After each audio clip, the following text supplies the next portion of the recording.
Bueno, tenemos una presencia muy especial para nosotros. Quiero decir que estoy disfrutando de este momento porque por primera vez recibimos a este compañero, importante compañero, doctor en antropología social, historiador, docente de la Universidad Nacional de Misiones, Alberto Daniel Alcaraz.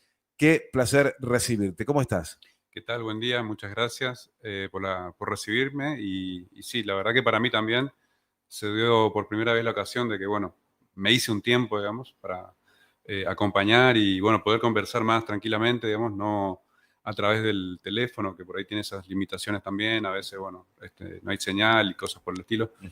Pero bueno, sí, un espacio interesante, digamos, abierto y por sobre todas las cosas me interesa, digamos, que sigamos debatiendo muchos temas que merecen, digamos, volver a revisar, o por lo menos cuestionarnos. Digamos. Básicamente la idea, entiendo, tiene que ver un poco con esto, digamos, empezar a pensar, repensar y, bueno, cómo podemos resignificar el presente a través de esto que fuimos heredando en diferentes momentos, digamos, diferentes interpretaciones. Las ciencias sociales son un campo de lucha también, eso no hay que olvidarlo nunca, digamos, ¿sí? Las interpretaciones siempre son sesgadas, tienen un sesgo ideológico. En general, todo lo que hacemos tiene un sesgo ideológico, nuestra representación del mundo, cómo vivimos, cómo decidimos con quién reunirnos, etcétera. También en lo más profundo del subconsciente es el resultado de decisiones ideológicas.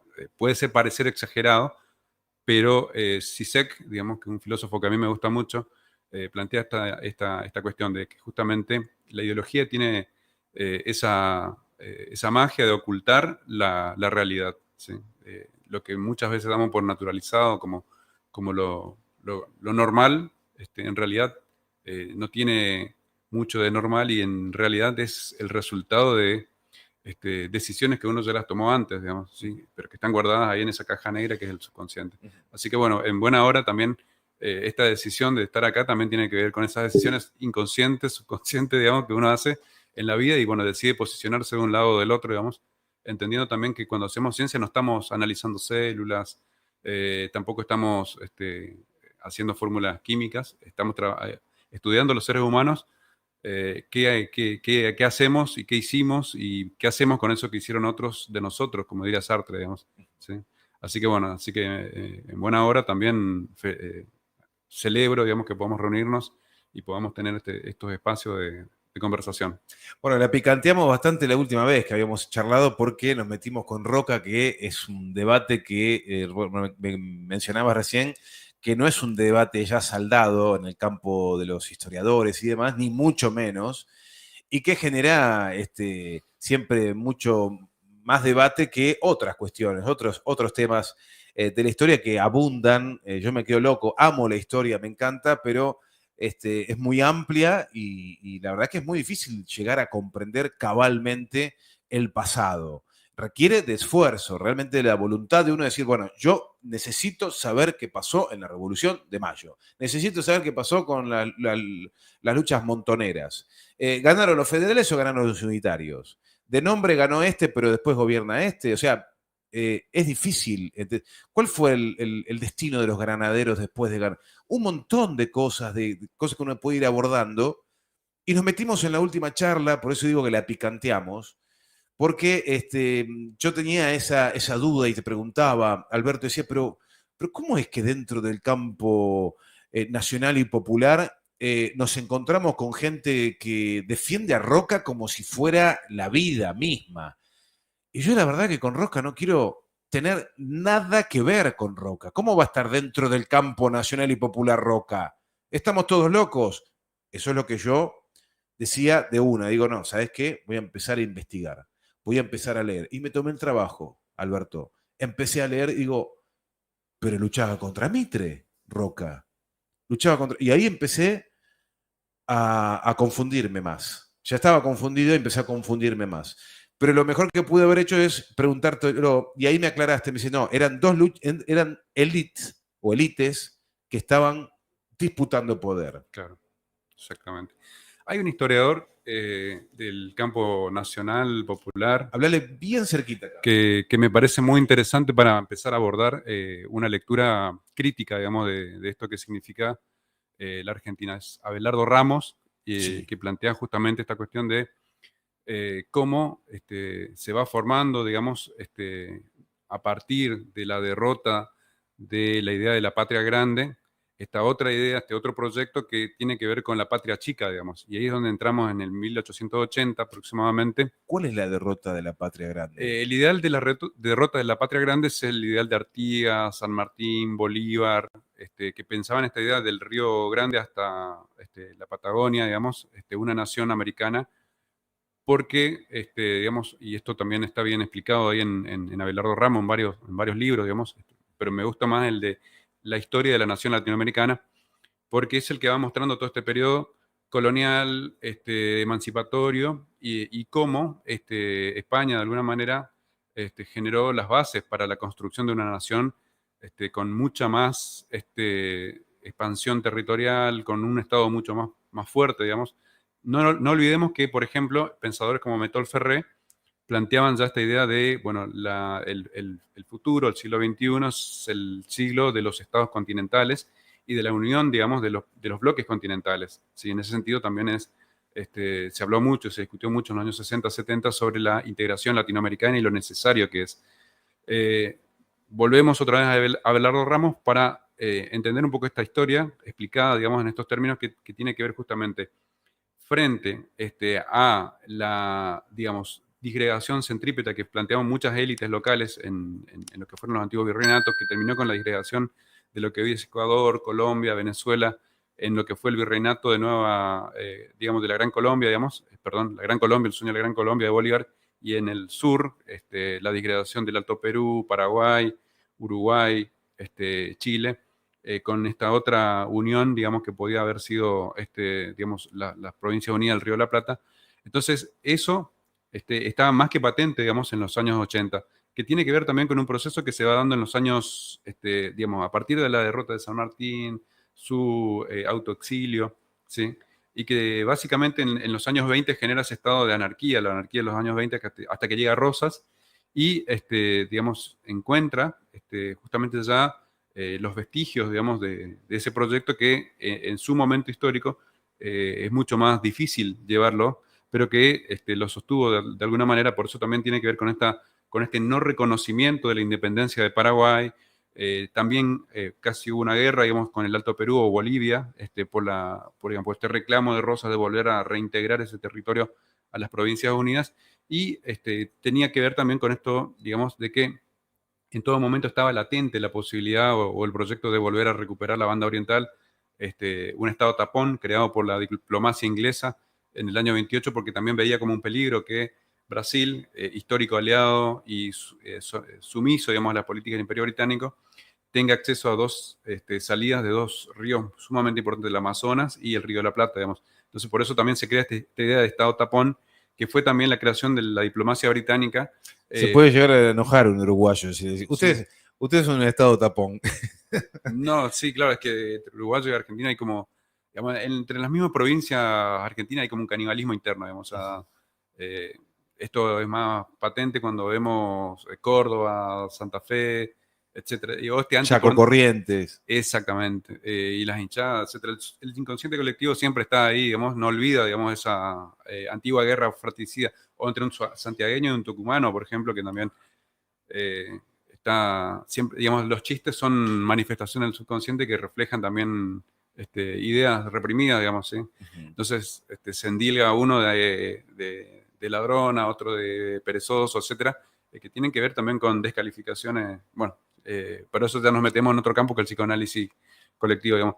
Pero yendo un poco a esta cuestión de, bueno, por qué Rosas no reconocía, digamos, Uruguay, o incluso cómo fomentó rebeliones en Río Grande do Sul, la rebelión de los Farrupillas en Río Grande, digamos, que era un movimiento fratricida de Brasil.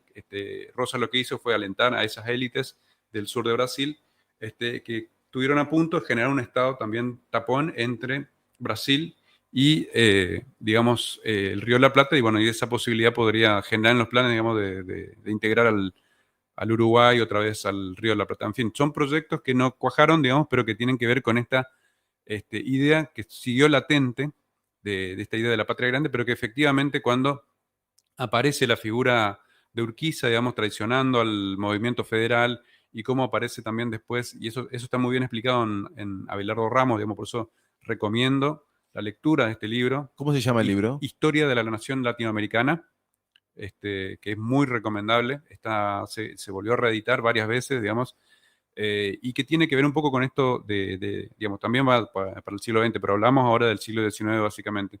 Entonces, esta idea de la nación latinoamericana no es que haya desfallecido del todo en el siglo XX, se lo vuelve a recuperar, se lo vuelve a repensar, digamos, esa idea del Mercosur también un poco está, en algún sentido, digamos, cuando hablamos de Metol Ferré y estos otros pensadores, o el plan ABC, Argentina, Brasil y Chile de Perón, digamos, tienen que ver con esta idea de pensar la integración latinoamericana como un proceso, digamos, de crear una unidad continental que pueda hacer frente a los grandes bloques que se venían formando, digamos, a nivel mundial en ese momento. En plena Guerra Fría, digamos, Argentina fue la tercera posición. ¿Sí? Es un recorrido donde vas a terminar en Roca.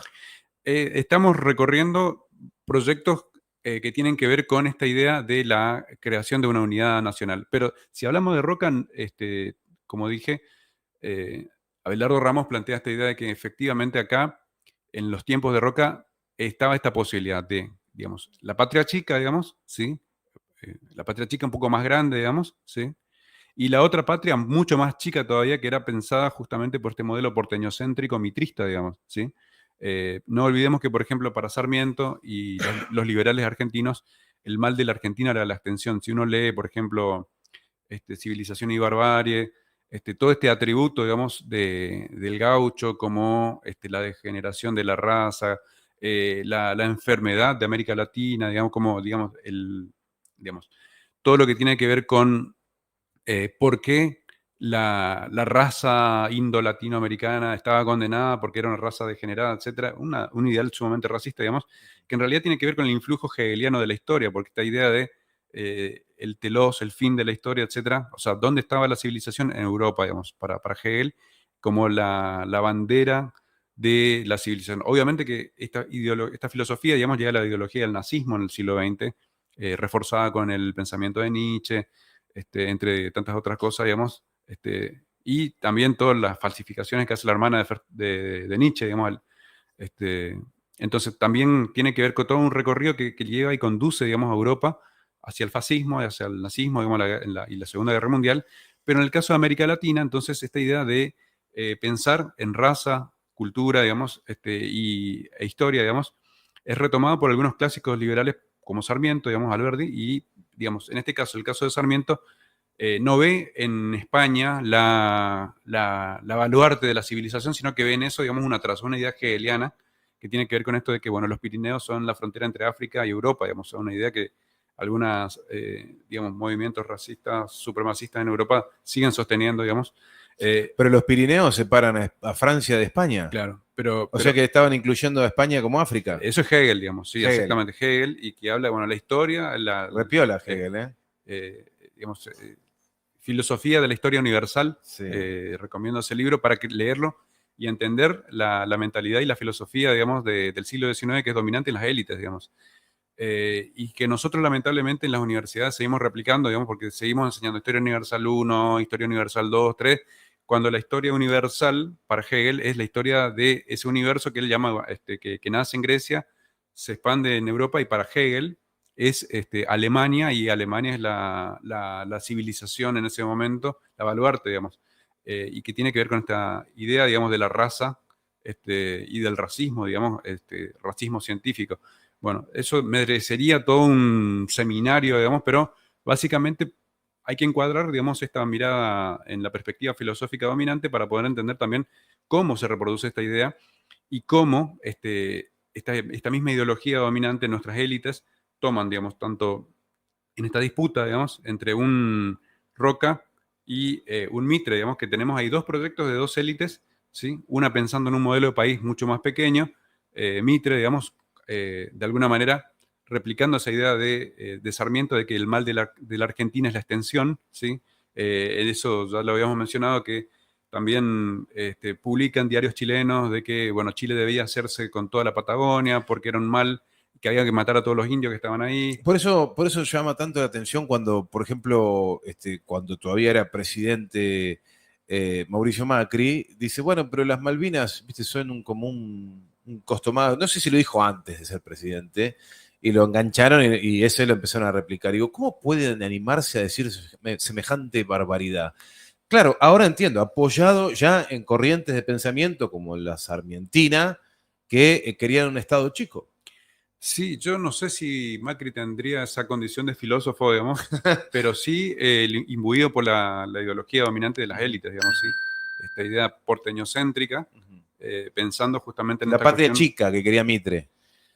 más que patria chica, digamos, un pequeño mundo para las élites, ¿sí? Como dice Abelardo Ramos, digamos, la mentalidad de la ciudad-puerto, digamos, ¿sí? Que es básicamente lo que se plantea con esta idea de que, bueno, el interior, la barbarie, digamos, lo único que podía hacer era aportar, lo que podía aportar que es materia prima, mano de obra, mercado, digamos, sin industria, obviamente, y eso justamente lo que fomenta es un modelo de dependencia y que en el modelo agroexportador encajaba, digamos, perfectamente, ¿sí? O sea, producimos materias primas, producimos, en este caso, el modelo, entre comillas, bueno, que fue exitoso, digamos, porque ingresó en un momento justo en el que Inglaterra necesitaba alimentos, en plena revolución industrial, en que Inglaterra era, digamos, el taller del mundo, ¿sí? Y Argentina proveía alimentos, cereales y carne, ¿sí? Pero ese modelo dura hasta los años 30, cuando, bueno, por la crisis de 1930, Pero exitoso para una élite, exitoso para las élites, exactamente. claro. En términos De derechos laborales, era un claro, desastre. porque también ahí entra nuevamente esta cuestión del liberalismo, digamos, ¿sí? Porque claro, muchas veces uno en debates que se pueden dar en Facebook, en las redes sociales, que yo te dicen, fue el mejor momento del país, el mejor momento del país fue ese, volvamos a ese momento, de las oligarquías de ese momento. Yo Claro. no sé si saben lo que están diciendo. Sí, digamos, hay una interpretación sesgada ideológica, obviamente, digamos, de la historia, Que digamos, explica esa posición que tienen. que se fundamenta en algunos datos de la realidad, pero que reflejan un panorama, ¿sí? Porque justamente el PBI, es cierto, era uno de los más altos del mundo. Llegó a ser, no recuerdo si el segundo, el tercero en algún momento, digamos, y la moneda, digamos, el peso, digamos, tenía un respaldo en oro, ¿sí?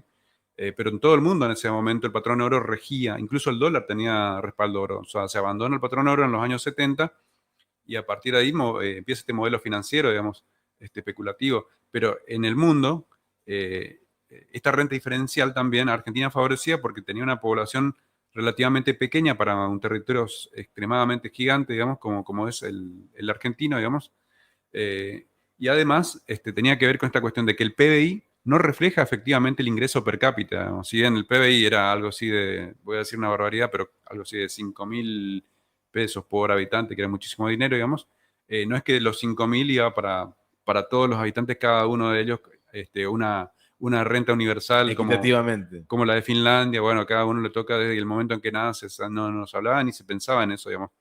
Esta es la época en que las élites iban a Europa 6 meses, volvían para mirar sus campos, sus estancias, y cuando volvían tiraban manteca al techo, digamos, eso no es una expresión coloquial, efectivamente se hacía eso, digamos, como una ostentación de riqueza. Incluso los anchorena, digamos, lanzaban sus cubiertos al mar, que eran cubiertos de plata y oro, digamos, toda la vajilla, como una ostentación de riqueza, digamos, de que, bueno, efectivamente se podían dar esos lujos de lanzar, digamos, al mar. Si ustedes leen, digamos, Ramos, o Milciades Peña, otro historiador también muy interesante, que narra, digamos, justamente todas estas anécdotas que son reflejadas, digamos, en la fuente. Entonces, por eso justamente tenemos que ver que esa renta no era equitativa, ¿sí? Que era sumamente dispar y que una élite que conformaba el 3% de la población acaparaba efectivamente toda esa renta y que, si bien es cierto, digamos, Argentina en ese momento tiene una renta altísima, ¿sí? En términos del PBI, no llega a ser un parámetro que refleje realmente lo que pasaba en la sociedad. ¿Por qué? Digamos, porque en ese momento también empieza la explotación del quebrachal en el Chaco, de los obrajes en el Alto Paraná, y comienza la etapa, digamos, de la explotación extractiva y el conchavo, digamos, que efectivamente la boleta de conchavo era un sistema que ya existía en el periodo colonial, pero que en este periodo se masifica, digamos, porque tenía que ver con la firma de un acuerdo, un contrato, digamos, sí, conchavo es una deformación de esa palabra conchavo, de un término, digamos. Entonces también esa incorporación de la mano de obra genera la explotación intensiva de carácter extractivo de los recursos que hasta ese momento habían permanecido intactos. Digamos. El quebracho es uno, la yerba mate en el Alto Paraná, en el sur comienza la apropiación de tierras, digamos, producción a gran escala, digamos, ¿no? la Y la extracción. toma de empleo y la toma Claro, de fuerza de trabajo y comienza una explotación claro. también Pero del no obrero. pensemos en un empleo bien remunerado, no se garantizaban condiciones mínimas de salubridad, tampoco vivienda, ¿sí?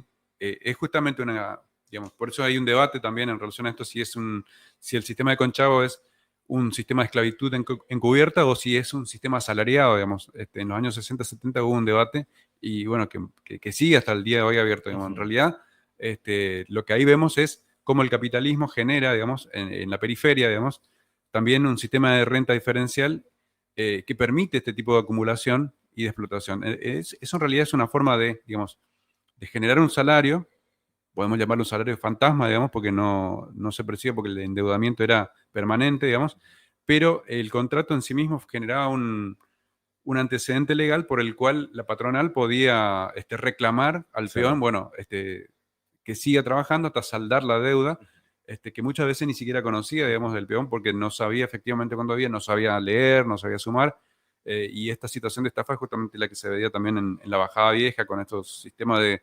conchavadores, etc. Sí, sí, sí, sí. Entonces, volviendo al tema Roca, más allá de todo este malestar social que podamos identificar, Roca es fundador del Partido Autonomista Nacional, ¿sí? Que es un partido de raíz liberal, pero que pensaba un modelo liberal federal que defendía los intereses de las élites del interior, ¿sí? Las élites del interior también tenían intereses en, digamos, un modelo. ¿Cómo se llamaba su partido? Partido, el PAN, El PAN. PAN, Partido Autonomista Nacional, ¿sí? Lo charlamos, hacemos una breve pausa, escuchamos música Dale. en la mañana y cuando volvemos me vas a contar cómo era ese partido.